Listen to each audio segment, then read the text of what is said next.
নমো সংস্কৃতায় সর্বেভ্য নমো নমো। আপনাদের সকলকে সংস্কৃত ভাষা ইউটিউব চ্যানেলে স্বাগত জানাচ্ছি।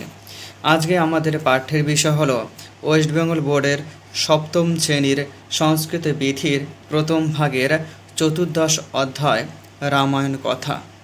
এখানে রামায়ণের কাহিনী সংক্ষিপ্ত আকারে বর্ণনা করা হয়েছে। আমরা জানি রামায়ণ হলো আমাদের প্রধান ধর্মগ্রন্থ। এখানে রাম, লক্ষ্মণ, সীতার কাহিনী বর্ণনা করা হয়েছে। চলো আমরা সংক্ষেপে রামায়ণের কিছু বিষয় সম্পর্কে জেনে নিচ্ছি। দেখো, প্রথমে বলেছে পুরা ভারতবর্ষে অযোধ্যা নাম্নী একা মনোরমা নগরী আসিত। কি বলছে? পুরা ভারতবর্ষে মানে কি? পুরা ভারতবর্ষে মানে হচ্ছে প্রাচীন ভারতবর্ষে, ঠিক আছে। অযোধ্যা নাম্নী, অযোধ্যা নামে, একা মানে একটি, মনোরমা মানে খুবই সুন্দর। এখানে একা মনোরমা কেন হলো? কারণ এই দুটি শব্দ হচ্ছে স্ত্রীলিঙ্গ শব্দ।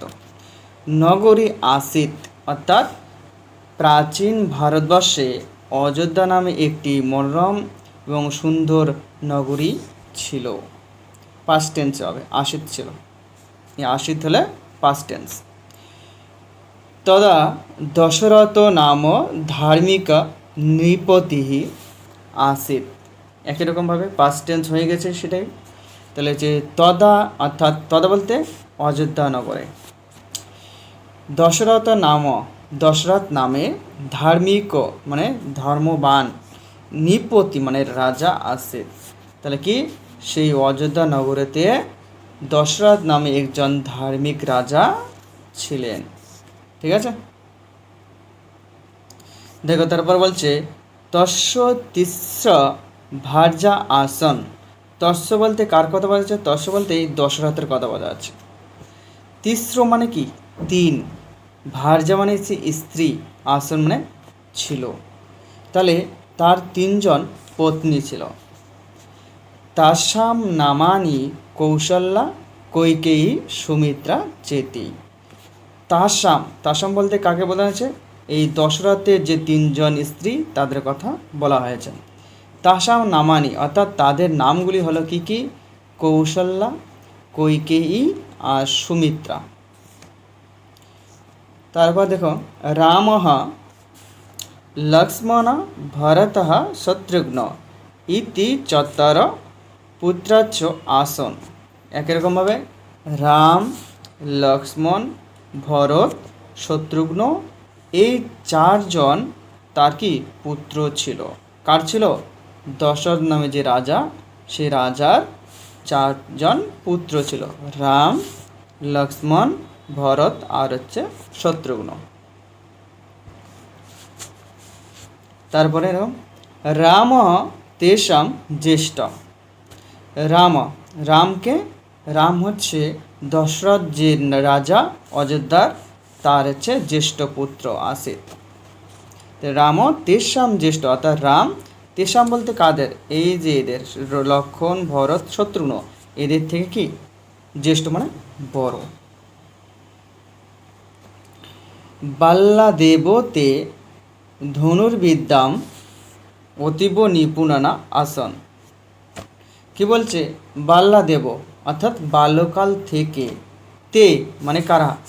রাম, লক্ষ্মণ, ভরত এবং শত্রুঘ্ন এই চারজন ধনুর্বিদ্যাম অর্থাৎ ধনুর্বিদ্যায়, অতীব নিপুণা অর্থাৎ খুবই নিপুণ, আসন মানে ছিল। তারা কি? তারা বাল্যকাল থেকেই ধনুর্বিদ্যায় অতীব নিপুণতা ছিল। স অতীব ধর্মপরায়ণ পিতৃভক্তিচ্চ আসে। স বলতে কে? স বলতে হচ্ছে রামের কথা বোঝাচ্ছে, ঠিক আছে।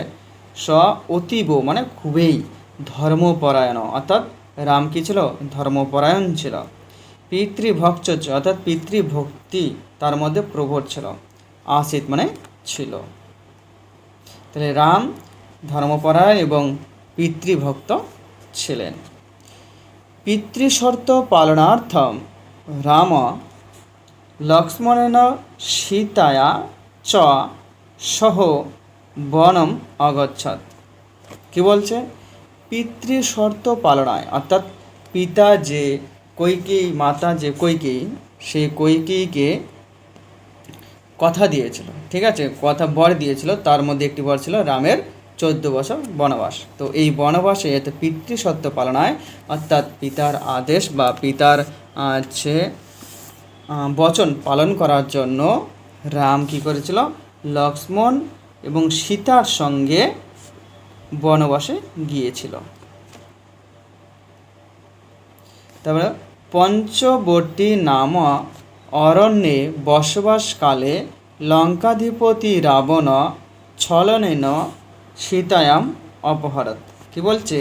পঞ্চবটী নাম, পঞ্চবটী একটি কি বন ছিল, ঠিক আছে, সেই বনে বা অরণ্যে কী হচ্ছে? বসবাসকালে, সেই অরণ্যে যখন রাম যখন বনবাসে গিয়েছিল, সেই বনবাসে পঞ্চবটী একটা অরণ্য ছিল, সেই অরণ্যে যখন বাস করছিলেন, সেখানে লঙ্কাধিপতি, লঙ্কাধিপতিকে রাবণ অর্থাৎ লঙ্কার রাজা যে ছলেন, অর্থাৎ ছল করে সীতাম অপহরণ, অর্থাৎ সীতাকে হরণ করে নিয়ে গিয়েছিল।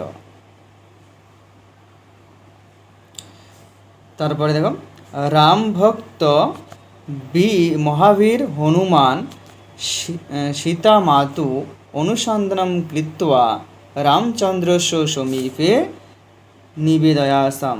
কি বলছে? রাম ভক্তকে মহাবীর হনুমান, ঠিক আছে, রাম ভক্তকে মহাবীর হনুমান সীতা মাতু, অর্থাৎ মাতা সীতাকে অনুসন্ধান কৃত্বা করায় জন্য রামচন্দ্রস্য সমীপে, রামচন্দ্রের সঙ্গে নিবেদয়াসাম, অর্থাৎ নিবেদন করবেন। তাহলে এর মানেটা কী দাঁড়াচ্ছে? এর মানেটা দাঁড়াচ্ছে যে রামভক্ত মহাবীর হনুমান মাতা সীতার অনুসন্ধান করিয়া রামচন্দ্রের সম্মুখে নিবেদন করলেন, ঠিক আছে। তারপরে দেখো, অথ বানর রাজস্ব সুগ্রীবস্য সাহায্যেন রামচন্দ্র মহাযুদ্ধে সবংশ রাবণম নিহতবান। কি বলছে? অর্থাৎ তারপর রাম বানর রাজস্ব কে বানরাজ সুগ্রীব, ঠিক আছে, বানর রাজস্ব সুগ্রীব, অর্থাৎ বানরাজ সুগ্রীবের সাহায্যেন রামচন্দ্র কী করলেন? মহাযুদ্ধে সবংশ রাবণম, অর্থাৎ রাবণের সম্পূর্ণ বংশ কি হিতবান, অর্থাৎ বিনাশ করলেন। আর একটা লাইন আছে, চলো দেখে নিচ্ছি। সীতায়া লক্ষ্মণেন চ সহ অযোধ্যায়াম প্রত্যাগচ্ছত প্রজা পালয়তি স্ম স রামচন্দ্র। কি বলছে? সীতায়া লক্ষ্মণেন, অর্থাৎ সীতা এবং লক্ষ্মণের সঙ্গে মানে এবং সহ অযোধ্যায় প্রত্যাগচ্ছত, অর্থাৎ অযোধ্যায় ফিরে আসলেন বা প্রত্যাগমন করলেন। প্রজা পালয়তি স্ম স রামচন্দ্র, এবং রামচন্দ্র প্রজা পালন করিতে লাগলেন, ঠিক আছে। নীতিবাক্য বলেছে যে রামায়ণম অস্মাকম মহাকাব্যম, রামায়ণম অস্মাকম মহাকাব্যম, অর্থাৎ রামায়ণ হলো আমাদের মহাকাব্য। তো ভিডিওটি যদি তোমাদের ভালো লেগে থাকে তাহলে তোমরা লাইক কমেন্ট শেয়ার করে দেবে এবং সকলকে শেয়ার করে দেবে, যাতে তোমাদের বন্ধু বান্ধবীরা সবাই ভিডিওটি দেখতে পারে।